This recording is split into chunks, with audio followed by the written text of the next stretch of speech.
La balle qui le visait a impacté sa jambe, mais surtout son esprit. Yasser Ben Saleh a vécu l'horreur ce vendredi 13 novembre. S'il est encore en vie, c'est grâce à son passeport.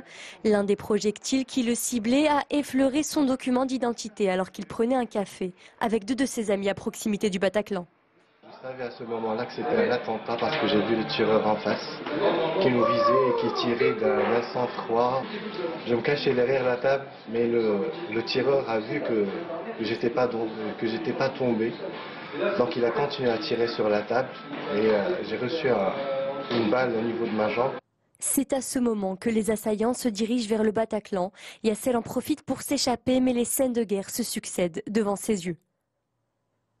J'ai vu des gens qui tiraient leurs copains par les mains alors qu'ils étaient inconscients. J'ai vu des gens boiter, j'ai vu des gens pleurer avec plein de sang au niveau de leur visage, au niveau de leurs vêtements.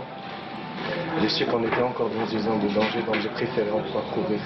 C'est à l'hôpital Saint-Antoine, dans la capitale française, que le jeune homme est pris en charge juste après les attentats.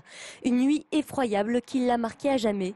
Pour tenter de remonter la pente, ses proches le soutiennent dans cette épreuve difficile. On dit tous les matins, alhamdoulilah, d'être toujours en famille, d'être toujours là. Il faut vraiment positiver dans ce genre de situation et aller de l'avant et essayer de surmonter cette douleur. Ce jeune ophtalmologue a perdu un ami, a failli perdre la vie lors du drame qui a frappé la capitale française. En attendant de rentrer à Casablanca et tenter de reprendre une vie normale, Yasser compte bien croquer la vie à pleines dents, même si ces tristes souvenirs vont sûrement rester à jamais.